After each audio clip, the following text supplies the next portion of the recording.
Hello everyone, welcome back to my new other video. আজ আবারও চলে এসেছি আমাদের ছোট্ট একটা মিনি ব্লগ নিয়ে। আজ আমি তোমাদের সঙ্গে শেয়ার করবো এক্সাম ডে পার্ট 3।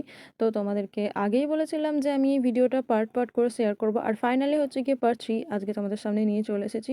তো আগে এটাও বলেছিলাম তোমাদেরকে যে আমাদের আজকে একসঙ্গে দুটো পেপার পরীক্ষা হয়েছে। তো ফার্স্ট পেপার সেকেন্ড পেপার দুটো পরীক্ষায় কমপ্লিট, আমাদের 3:30-টের মধ্যে কমপ্লিট হয়ে যায়। দেন তারপর আমরা ওখানে বসেছিলাম কিছুক্ষণ কলেজে, যেহেতু আমাদের ট্রেন আছে প্রায় 3 ঘন্টা পর। 3:30-টের সময় আমাদের এক্সাম শেষ, আর 5:55 আছে ট্রেন। তো আমরা কিছুক্ষণ কলেজে বসেছিলাম, ভেবেছিলাম কি কলেজে হয়তো বসতে দেবে, আর বেশ মেঘলাও করেছিল। তো সেই মতো আমরা বসেছিলাম। তো ওখান থেকে একজন স্যার এসে আমাদেরকে বলে যে ওখানে বসা যাবে না কিছুক্ষণ বসার পর। তো আমরা সবাই চলে আসি স্টেশনের উদ্দেশ্যে। আর তোমাদেরকে আগেই বললাম যে সব বন্ধু আজকে আমাদের ছাড়া ছাড়া হয়ে গেছে, কেউ আগে চলে গিয়েছে, কেউ পেছনে চলে গিয়েছে। আর একসঙ্গে থাকলে আমরা আছি 2 থেকে 3 জন। তো এভাবেই আর কি আমরা স্টেশনের দিকে চলে এলাম, যেহেতু ওখানে আর বসতেই দেবে না, ওখানে বসে থেকে লাভ নেই, স্টেশনে এসে একেবারে বসি। তো স্টেশনে এসে আমরা অনেকক্ষণ বসেছিলাম, কিছু ফটো ভিডিও করেছি তোমাদের সঙ্গে, সেগুলো শেয়ারও করেছি। ফটোগুলো ভিডিও এখনও শেয়ার করা হয়নি। এই যে দিদিটা ছিল আজকে আমার ক্যামেরাম্যান। তো এখানে আমরা বসেছিলাম একটু স্টেশনের ধারে ভিডিও করছিলাম।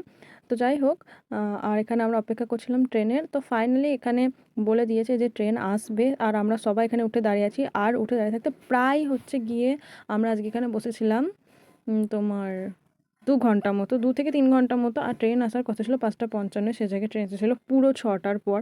তো আমাদেরকে বেশ কিছুক্ষণ দাঁড়িয়ে থাকতে হয়, ফাইনাল ট্রেন এসে যায়, আমরাও ট্রেনে উঠে পড়ি। আর ভিড়টা তোমাদেরকে কি বলবো, আমরা সামনের দিকে দাঁড়িয়েছিলাম, যেহেতু অত ভিড়ের মধ্যে চাপতে আমার প্রচণ্ড ভয় লাগে।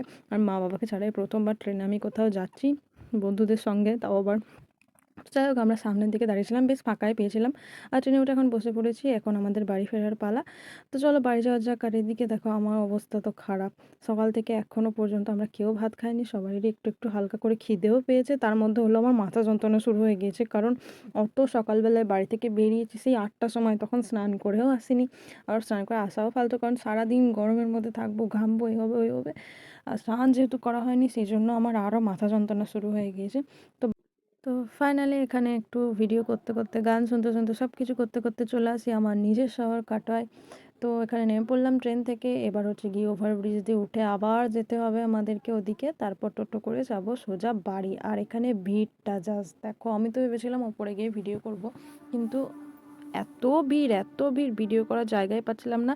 তবু আমরা শেষের দিকে উঠলাম সিঁড়িতে, যে অত ভিড়ে ঠেলাঠেলি করে যেতে যেতে যদি ধাক্কাধাক্কি হয়, পড়ে গেলেই ব্যাস গেল।